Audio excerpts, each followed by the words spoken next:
So I keep hearing from my students that their birth didn't go as planned. Now, I quite often get comments on YouTube just like this one.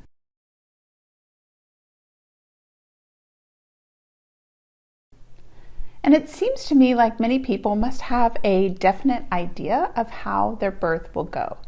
And I'm thinking that this idea might partially be the fault of creating a birth plan. And these comments have led me now to the recommendation that you should consider burning your birth plan. Hey there, if we haven't met yet, my name is Alice. I'm a birth doula, a childbirth educator, and today I've got some big thoughts to share about birth plans. And since I do my best thinking when I'm outside walking, let's hit the streets together. This is my 17th year working as a doula, my 12th year as a childbirth educator. And my thoughts on this have really changed over time. And I want to share why I think you should burn your birth plan. But before I get to that, let me give you a little background. So birth plans, they're documents that are crafted by expecting families to give your providers a quick guide to what you want and really what you don't want from a birth. And this probably sounds like a good idea because we want our providers to be informed about what matters most to us. And keeping our care providers informed about preferences should ultimately help them take better care of us. So now I'm suggesting that we do away with this communication tool altogether. I know, stay with me. This sounds a little unusual. I actually want to kind of reimagine this tool and talk about what other things we can do to stack the deck in our favor. How can we ensure that our preferences are known?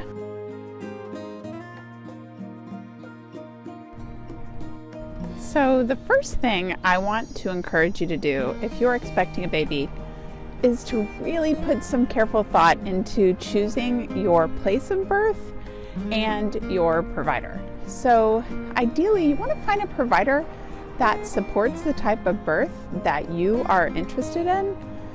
You want to find a provider that respects your preferences and really has an open dialogue with you. So if you're thinking, but Alice, I don't know my preferences, that's fine. That's totally fair. And this is where the difficulty can come in, because I know a lot of families don't really learn about their preferences or figure out their preferences until they get deep into childbirth class. And at that time, you might be far into your pregnancy, into your relationship with your provider, and maybe changing providers either is really difficult or possibly impossible.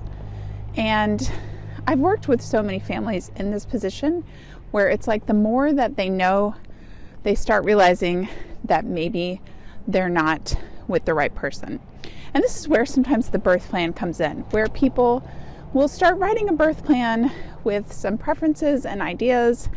And sometimes these ideas and preferences aren't even possible with their current provider or are really difficult to achieve with their current provider.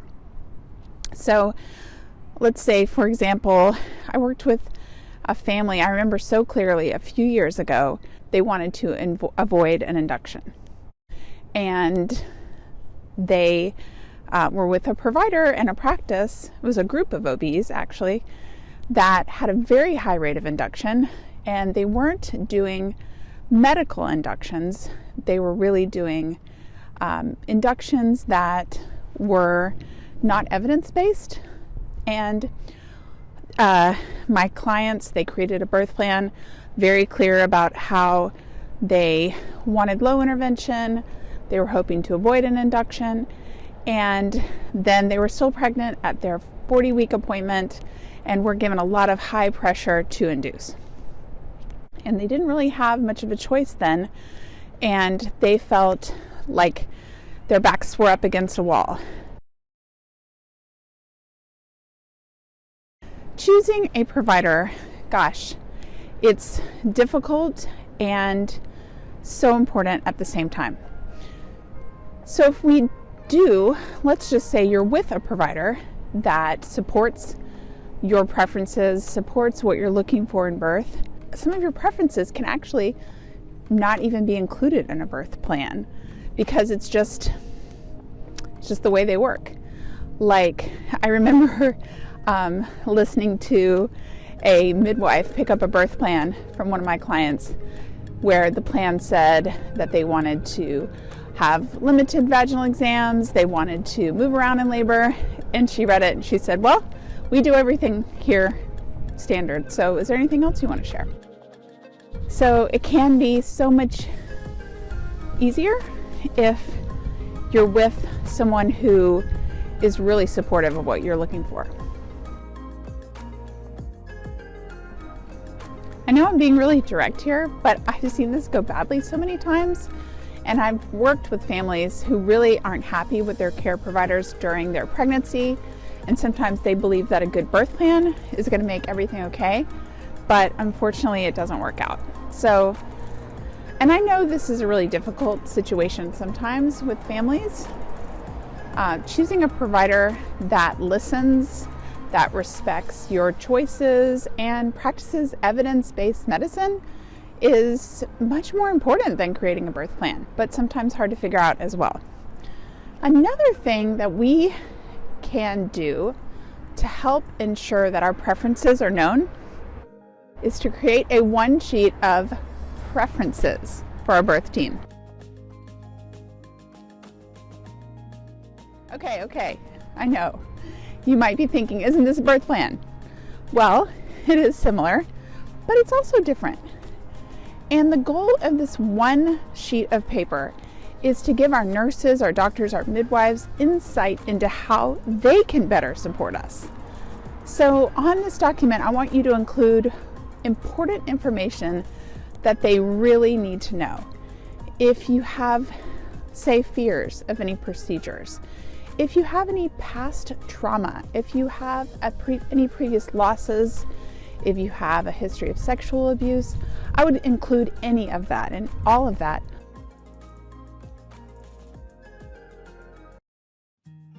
I also recommend including something about you and your partner that allows your team to get to know you better.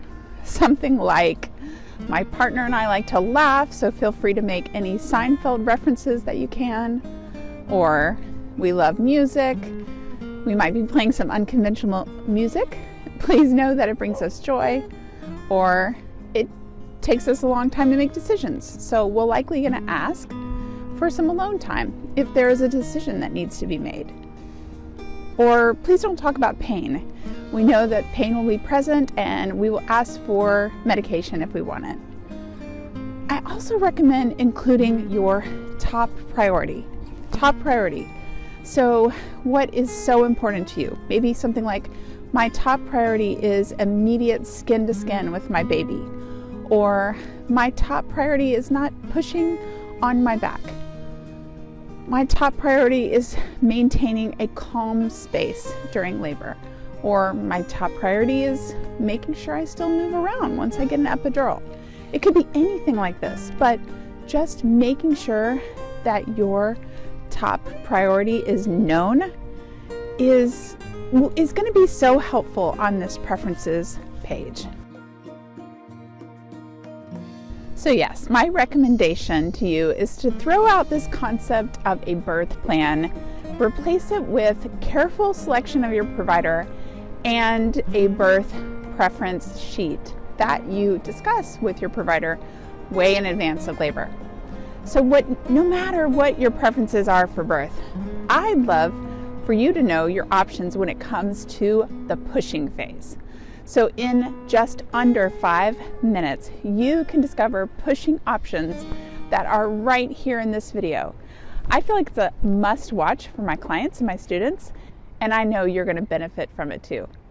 See you next week with another video. Bye guys. Let me know down below if you enjoy the walk. See ya.